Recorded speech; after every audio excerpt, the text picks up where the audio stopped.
Sup everyone, welcome back to another video. So with the second teaser out for Sumeru, and I know some people probably were expecting more to do with the reactions, as that's directly in relation to combat, and that's what people play this game for, with the characters, with the combat.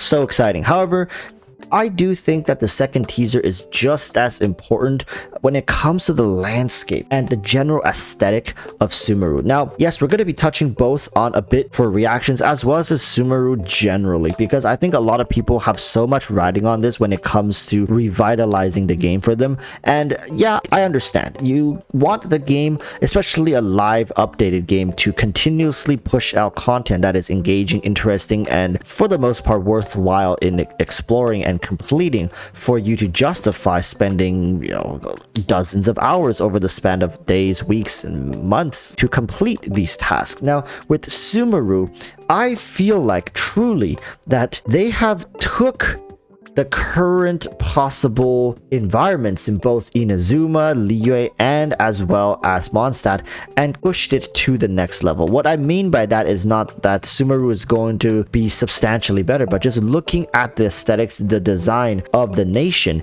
and how it all flows together with the luscious green forestry, as well as the unrelenting desert. Now, you already know, looking at that desert, that there's gonna be some sort of heat stroke mechanic implemented. So, I mean, it's HoYoverse. They're gonna try to force you to interact with this beautiful landscape that they've created one way or another. They're gonna make you run up and down. They're gonna make you go interact with some sort of weird totem or find patches of oases, whatever. And I don't think that should be something people shy away from. If you played through Dragonspine, a lot of people's response to that was the region made them feel some sort of anxiety that came with exploring Dragonspine because of the frostbite or whatever. What was it called? The mechanic where you needed to access a heat source. I don't remember exactly the name of it, but it added a layer of agency, which made the general experience fun. Now, when talking about the reactions as promised earlier, let's touch on it a little bit, because I think a lot of people are coming into the Dendro reactions hoping that it's going to solve all of the problems. And unfortunately to say, I also was one of the people who had so much writing here, especially when it came to a more concrete identification for the electoral role. I think when it comes to Hydro, Pyro, Anemo, Cryo, these elements have much clearer defined roles. So really the only two that's left are Geo and Electro. And when it comes to Geo and Electro, I think Geo is more clearly defined but poorly executed, whereas Electro is better executed but poorly designed in a way where it's just not even aware of its own identity yet. We don't need to get into that whole discussion when it comes to Electro reactions and its element. I'm simply saying that I was hoping Dendro could take Electro and give it a clearer definition of what it's meant to do in the game. And after watching the first preview, to be quite honest with you, I'm not really blown away, and I believe most people aren't either. It seems like the reaction is going to be relatively situational and not so much as all purposeful. And I don't believe any single reaction should be all purposeful. It's just that with the introduction of this new reaction, I believe that as we are in Sumeru, we're going to find more uses for it. But eventually, when we do move out of this region, is it going to be as important and well integrated with new regions, new mobs, new forms of combat, is my question. Now, we can praise HoYoverse and get excited all we want, but we have to think of every integration, everything that's put into the game, as something that's more than just temporary. I know for the islands like Golden Archipelago is going to be temporary, but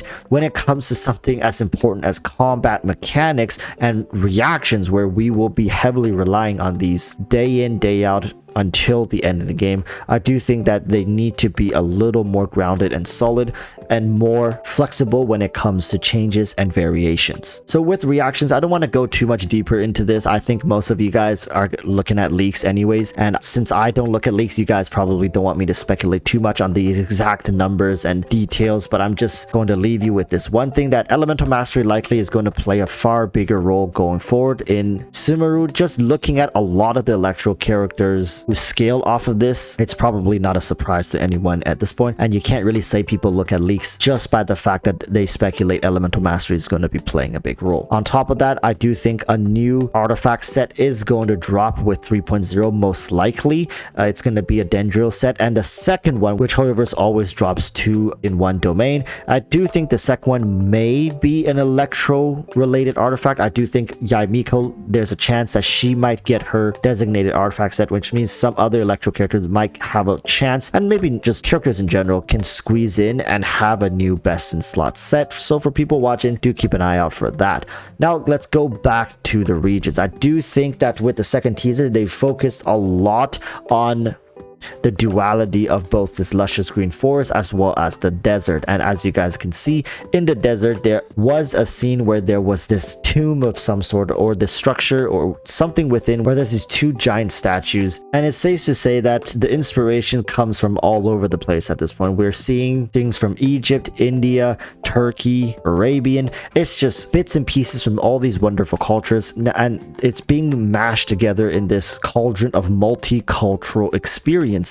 Now, as somebody who has never visited any of these regions or countries, I don't feel comfortable going any further than that to really talk about this, but it really excites me to see that for the most part, these newer regions seemingly doesn't focus only on one location anymore, which both is great for the players to experience more cultures, but also puts more burden on HoYoverse in representing and accurately depicting a lot of this stuff in positive light. Just like how HoYoverse likely wanted to make Liyue feel powerful and representative of China, and how Zhongli likely got buffed because a lot of the Chinese people said, well, why is the Archon representing our nation so underwhelming? I hope HoYoverse can take that spirit and energy and push it forward into not only Sumeru but future regions as well. And at this point, it's safe to say that Sumeru is going to be in the next patch with all the teasers, the previews, and everything. And I just can't shake this feeling that Sumeru is right around the corner. Now, this doesn't mean that it changes anything for people playing the game or